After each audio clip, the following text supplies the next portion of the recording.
I am so gonna make this review in just this and this only take, because I will run off the normal path anyways, because I actually have a hard time putting into words of what I think of these. And this is a product, and I don't mean this as something like this, I mean this.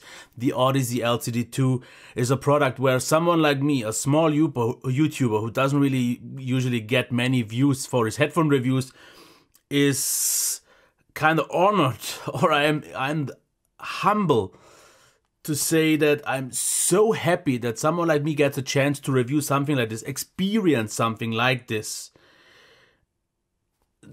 that I can't put into words. And yes, I actually also have, for example, right now the E4C Flow here, and I had also the LCDX, which were noticeably more expensive though, but these are something so special because they are actually, even though not cheap, still affordable. And even though I had a little bit of a dip in my very high experience, which is something that I want to go into. Okay, so let's just go into them and then let me talk about the rest. So what we get are the headphones and the cable, 2 meters long, which I think is actually the ideal size because it's not too long and not too short. I like the quality because it's not super flexible, but it definitely doesn't really tangle up or anything like that. We have 3-pin XLR, as you can see here, or it's actually 4 pins, sorry about that, not that it really matters. And then we have the 1/4-inch jack without any adapters, which is absolutely fine. And this here is the thing of my desire. And I'm not sure of how else to put it in, because yes, the LCDX felt even more luxurious. They kind of had something with some even extra heft on it, but these look so subtle, still elegant, so well done. There is nothing really sharp about them. Everything feels so nice. They don't rotate properly, but that is absolutely more than you need. But they adjust and swivel the way I would like to. This seems like it's absolutely not granular enough. But due to the whole mechanism of how this headband works, is actually providing a better fit than headphones that I had with 2 or maybe even 3 times as many steps. This is the setting that I use, and it sits like a glove. Also here, the nice real leather band, and definitely the highlight, these ear cups. If I could just have these on any headphone, I think it would just sound so much better. And I think just the ear cups, this foam, the whole, whatever it's called, on any headphone, even if you would have to pay 300 extra, would be worth it no matter of how the sound actually is, because as you can see, you squish it in, slow memory foam, it's so thick on the back, still thick enough on the front, and it's big enough. That is so important for me. I think even people with really big ears should fit in there, no problem at all. It's deep enough, I never touched anything, and yes, I have to talk about the size, the weight. 580 grams, which is about 80 grams less than the LCDX. And yet, every time I put them on, and I have to say I've listened to these more than to any other headphone comparable to the time that I had it here, but every time I put these on, there is this, I can't put it into words. Yes, they are heavy, but I think actually even if you would make them lighter, it would not make them better. Maybe it's just this weight, at least for me, that makes it feel so perfect. Because something like, for example, E4C Flow or even the E4 Flow Open feel noticeably more lightweight, but it's the way the headband works, because as you can see, there is no padding. And yet it actually sits here already, but the weight distribution with the, pretty much I would have to say, best ear cups or ear pads that I've ever experienced. They are so soft, they kind of glue or mold around your head and provide an amazing seal. Therefore, there is a little bit of isolation going on, but due to being open, you still hear yourself pretty much the same way. But it's incredibly comfortable, because clamping force, I can't really say this is clamping force. It just feels like the weight of the ear cups is falling down. And I know a lot of people say it's too heavy. Personally, I think actually if these would be lighter, they wouldn't be what they are. Because I'm someone, especially if I have lighter headphones that have either a too hard of a clamping force or too low, I'm very nervous. I'm a kind of spastic person and I readjust them all the time. If I have these on, it actually feels like there would be needles, not literally, but that kind of have some tranquilizer on, and it kind of already kind of makes me sleepy in a good way, in the best possible way, which actually helps along with the sound signature that they have that I'm gonna talk later about. But I'm just gonna say this. Every time, and I've had them on for like at least 100 times already, if I do this, especially if you haven't had them on and the leather is a little bit already cold, you have this kind of so fresh feel. I have to say the one thing, when it was a little bit warmer here, when I heated up the room too much, they will get warm. I don't think you will really sweat with your ears because there is still some ventilation going on since they are open, but it will get warm beneath there. So once, for example, I had some headaches and had them on, then it was a little bit fatiguing. But in every other situation, bloody perfect. And this is not just the most comfortable Audeze that I've ever tried. This, I'm just gonna go out full force. This is the most comfortable headphone that I've ever tried. I'm not saying that I've tried all of them, but some prefer, I get that, something like Sennheiser, something like Dynamic, but this, especially due to the pads and the headband and pretty much everything, perfect. Now, isolation, like I said, it's not really there, a little bit towards the front and back, but usually I hear myself pretty much the same way. Of course, they will leak quite a lot. I actually can hear the music even a level lower if I have the doors open, but yeah, it doesn't really matter. Now, how hard are they to drive? Actually not that easy. I would say very, very similar because I had them at the same time, for example, compared to the Dynamic Amaron or pretty much also the 1919 Pro. A little bit actually harder than something like a Sennheiser HC600, so not that easy.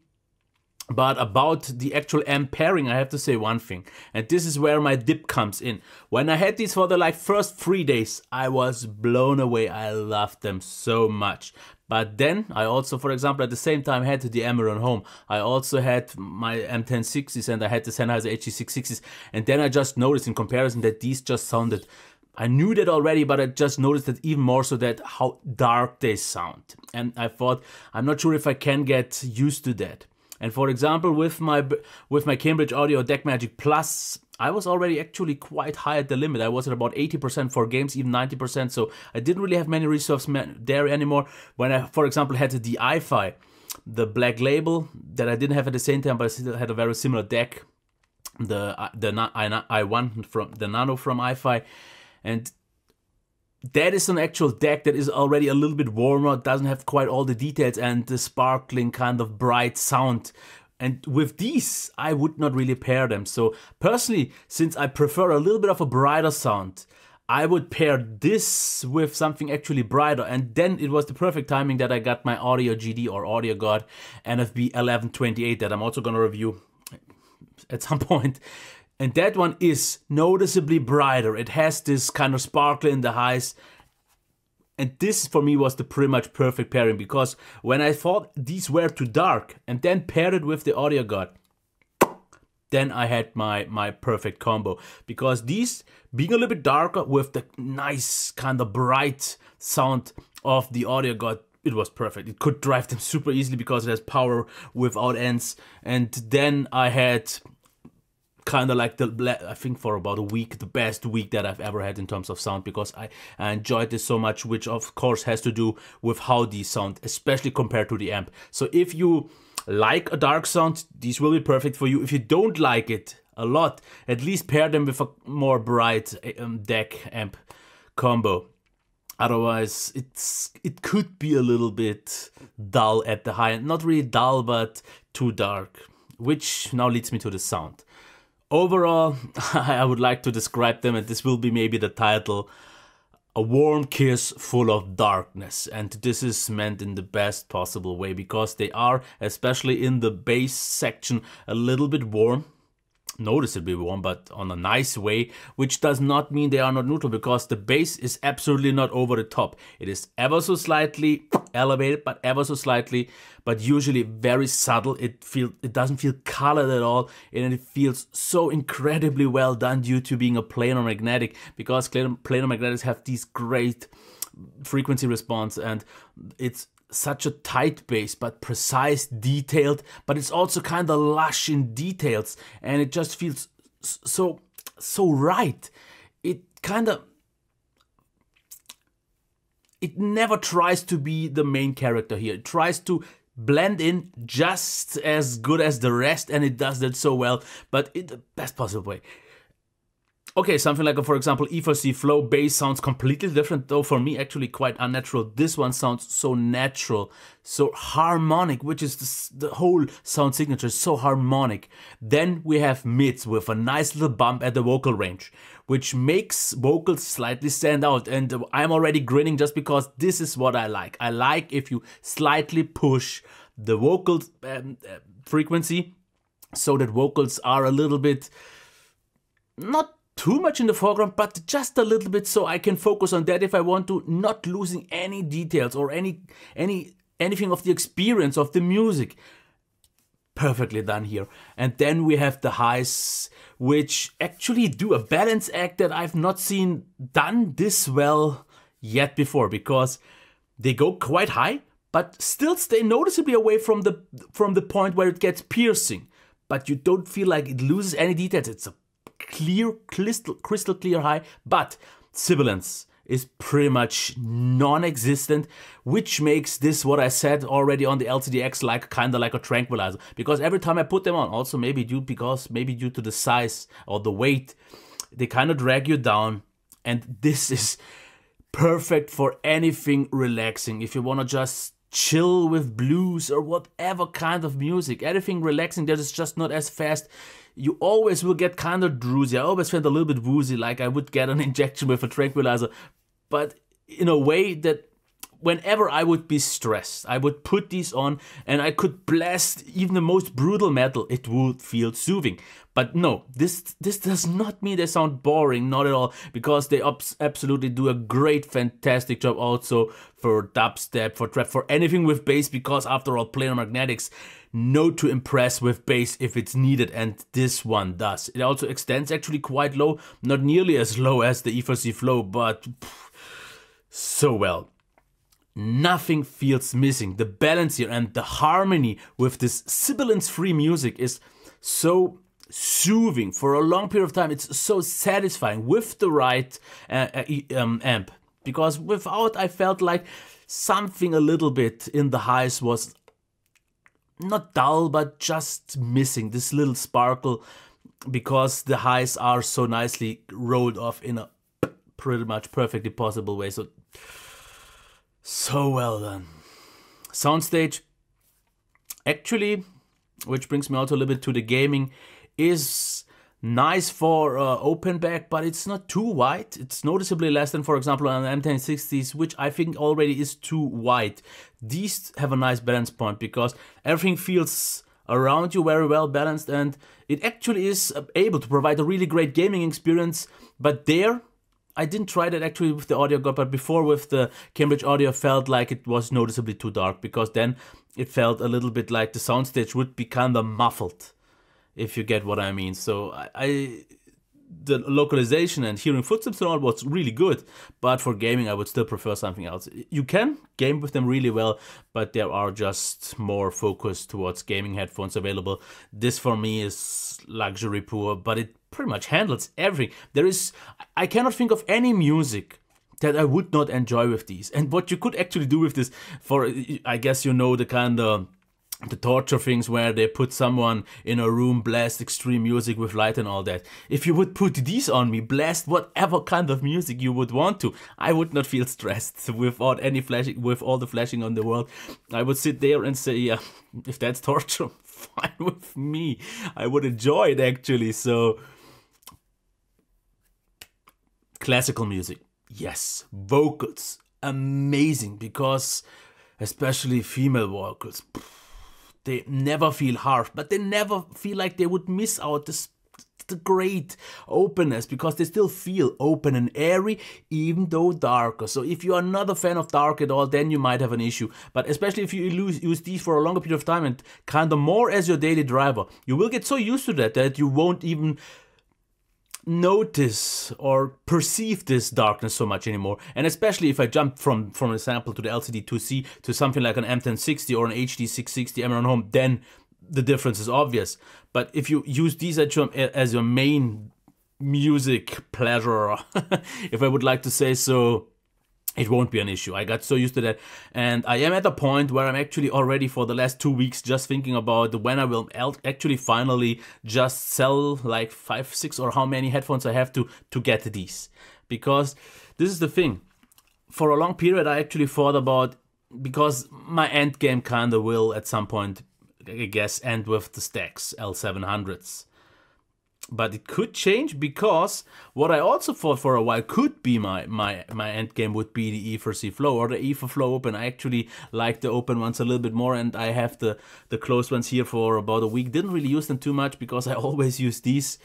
But there is something weird about the E4C Flows. And back on CanJam, when I listened to them, when I found them so amazing, I also had them on a 4,000 euro amp with one particular track that worked just well. But with my music, didn't feel quite so well, and now I know what a 2,000 euro headphone sounds like, and I know what this one for about $800 sounds like. And for example, I've seen someone just recently told me he bought one for 600 pounds, which is like 680 euros, and I almost immediately wanted to buy it at that point, but they don't ship outside of Europe, so I have to kind of maybe try the shop where I got these to review them and ask maybe for a little bit of a rebate. But the 900 euros that they cost is not cheap, especially since you still have to factor in a quite solid amp. Not just because they are power hungry, which is still okay, but you need to find the perfect combo, because I would not be as happy as I am with them with